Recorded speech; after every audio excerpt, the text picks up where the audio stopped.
Hi everyone, my name is Juan Pablo. Welcome back to a new YouTube video, and in this time we will see a very important concept and protocol that is being used across different type of networks. Either if it's an enterprise network or if it's a service provider network, this feature is quite useful to improve the convergence.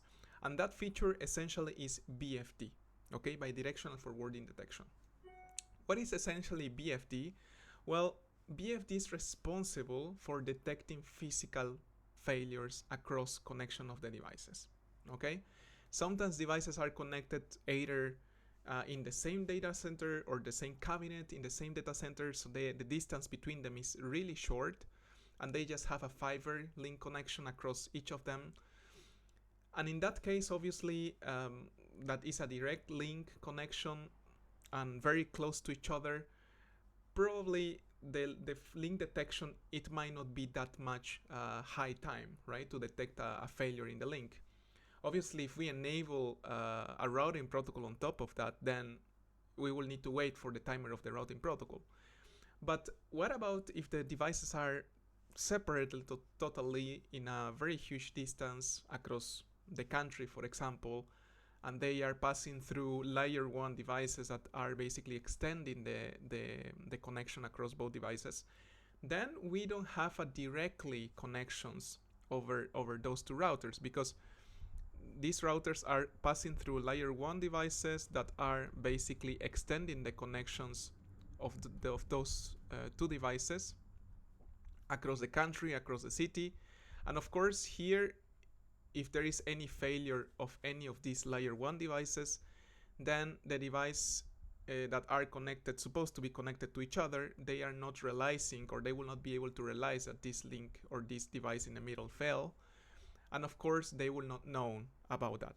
Okay, so what it does, BFD essentially is configured across both links, and BFD send packets, basically proof packets, across both devices. So it uses the IP address that we configure in one link and in the other, and it sends the proof packets in the timer that we want to send those packets. And this packet travels all around the layer 1 until it reaches the device destination. And basically, upon the receival of the hello packet from the other device, then it makes sure basically that the other device is alive. So that's why, by sending the proof packets across each other of those two devices, in this case, for example, router 1 and router 2, even if this is crossing a layer 1 infrastructure, they are sending proof packets, they receive the proof packets, and of course, it means that the session is up, and of course that the layer 1 session or connection, physical connection, is up as well, and there is no problem. When there is problem, when the packet is not being received. BFD has two important components. One is the minimum interval, that this is how often we will send those proof packets to the other device. And we also have a multiplier, and that multiplier basically allow us to define a hold time. Okay, so if I set, for example, the multiplier of 3 and my minimum interval of 200, then this means that the device is sending the hello packets every 200 milliseconds. I will put here just milliseconds, and he will notice that the session is or something is happening with the session if after 200 multiplied by 3, 600 milliseconds, I don't receive any hello from my neighbor.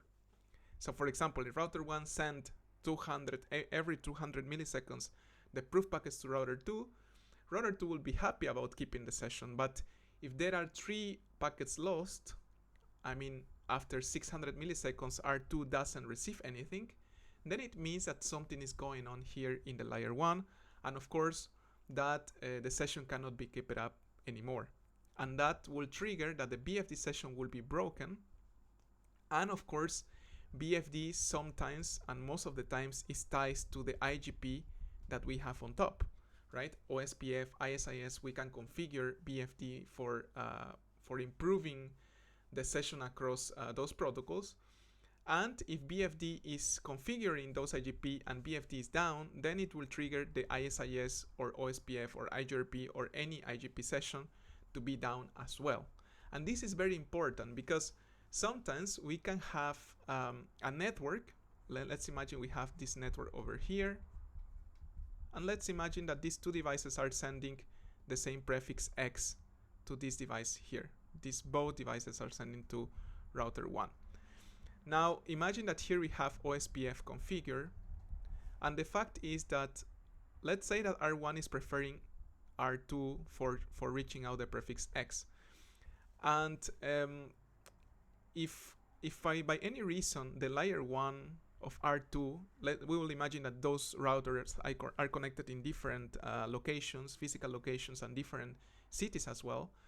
So if R1 connection to R2, if the physical layer, something happened over there, then R1 will not know that something happened in the physical connection, in the physical layer, because we don't have BFD over there. So how R1 will know that something is going on there? R1 will have to wait for the OSPF hold timer. OSPF hold timer is around 40 seconds, right? So R1 will have to wait 40 seconds for realizing that something is going on between the layer 1 connection between R1 and R2, because that's the timer that is the hold time for the IGP protocol, right? We don't have anything else. R1 will have to wait for that timer, for tear down the adjacency to R2, OSPF adjacency, and then flood the traffic to R3. So of course 40 seconds is a lot for a network infrastructure, and we don't want that. But there are no any other method inside of the IGP protocol. And that's where BFD is essentially useful, because we can configure BFD between R1 and R2, set the timers to be good enough to realize and not be that long as well. So for example, we can set a timer like 100 milliseconds of hello and 3 multiplier 100 for hold time. So then if something is going on in the physical layer between R1 and R2, then R1 don't need to wait 40 seconds, but instead it just need to wait 300 milliseconds, okay? So it doesn't need to wait longer, and this of course improves the convergence time. Why? Because if R1 wait 40 seconds, if there is any device behind R1 that wants to send traffic to X, R1 will keep believing that the session to R2 is up. So then it will keep sending the traffic to R2. And here we have the famous concept of black hole in the traffic, okay? Because R1 doesn't know that the session something is going on with the layer 1, because it needs to wait 40 seconds, and anyways will send the traffic to R2.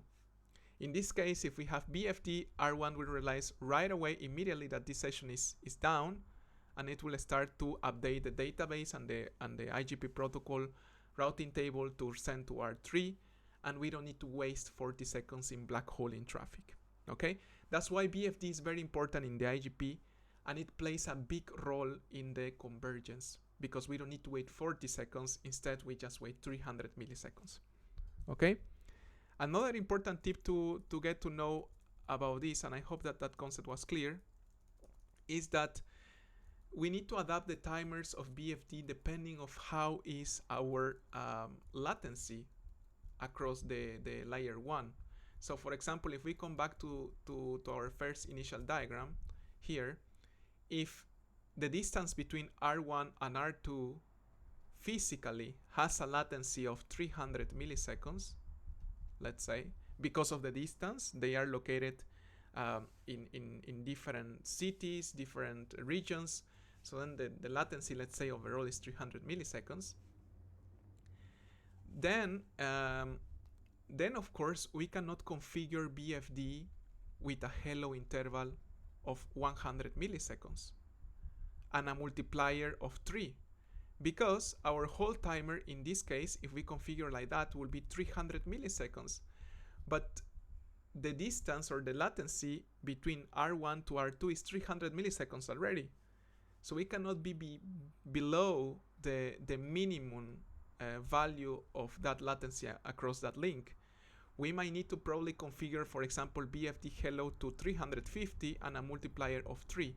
So in this case, we will have around 1 second and something for the hold timer, So it will be 1 second, for example, and the hello interval will be 350 milliseconds. In that case, the hello interval fit into the latency of that physical link, okay, or physical path. It's a bit bigger, so that's why the hello will never be dropped, right? Because always will cross over that link. If we put 100, then it will be dropped right away, because the latency of the physical link, the physical distance, is higher. So the other device here will understand that if we set as 100, then it will drop the packet because it didn't reach the minimal hello interval. Okay, so that's also a very important thing to know. First, take a look of how much latency your physical path has, and adapt the hello timer of BFD to be a little bit bigger to allow the hello timer to pass over, and the other device in the other end to receive that packet and not mark as a drop packet, but rather as a valid packet that was received. So that's a bit of BFD. There was another theory I wanted to talk today about the convergence. BFD plays a big role of convergence, of course, for the link detection. Convergence has three other important components. One is link detection, the other is propagation of the updates in the IGP, the other is running the SPF in the case of ISIS and OSPF, sorry. So this is calculating the best path, and the other is installing the route into the FIP. Obviously, these are more technical concepts. I was using more here the technical concepts rather than the global marketing names, but these are four important topics that comply and makes convergence to make sense. We need to know that if the router realizes that the link of the failure is happening, the faster that the router realizes, the lower black hole traffic, as we saw in the example, we will have. So link detection, failure link detection is very important. Propagation. If I have one device propagating updates for the routes in the fastest way, then the other device will receive that in a short time, and they eventually will install and will calculate the best path for those prefixes much faster. So propagation of the updates from the devices is very, very important. Obviously, if I have a network of 1,000 devices in ISIS, the propagation of the LSP updates for ISIS will be higher comparing to having 10 devices only, right? But if I can improve and tune timers or topologies in my network, then I can improve those propagation timers as well. So the second point talks about that, propagation of the paths across the network. The faster that all the devices receive the update, the faster they will converge. The third one is that once I receive the update, how much time I take for finding the best path. If there was a link in the network, all the devices were updating and passing the update that the link doesn't exist anymore, and there are better routes to reach that particular prefix that was lost because of that link failure, then the SPF calculation is how much time me as a device that received the updates, how much time I take for finding the best path, the new best path after the failure. So that's another part of the convergence, because it takes time for me to calculate the best path. It depends on the SPF, it depends on the amount of routes, it depends if I wait to more updates. There are different timers in OSPF and ISIS that we can tune. And the last but not least is installing prefixes in the FIP. So how much time it takes for me to, once I calculate the best path, to install the prefix in the FIP, right? To put the prefix from the control plane to the forwarding plane, how much time it takes. And this four is the combination basically of convergence. We will talk about this much more detail in the next session, but now I want to just to show you how to configure BFD in this network. That was a bit of short intro of the convergence, but just for you again to have an idea. So here we will configure BFD across XRv1 and XRv2. I have this link session enabled with ISIS. So I will enable BFD under ISIS. Okay, so here I will go to XR1 and I will go to router ISIS SRMPLS interface gigabit 000, and here I need to type BFD minimum interval. I can put 300, BFD multiplier of 3. This is for configuring my hold time. And the last but not least is BFD's fast detect address family IPv4. This is important to configure BFD in the iOS XR under the interface and under ISIS. So that's the minimum configuration that you need. And essentially we need the same in XR2. So we will go to XR2 as well. Oh, there you go. And I will enable the same. So as you can see, the configuration is pretty easy. I just define the minimum interval and the multiplier, and then I can see that my session is up and running. And here you can see the destination address from the XRv9K2, that is my provider device. The destination address is XRv9K1.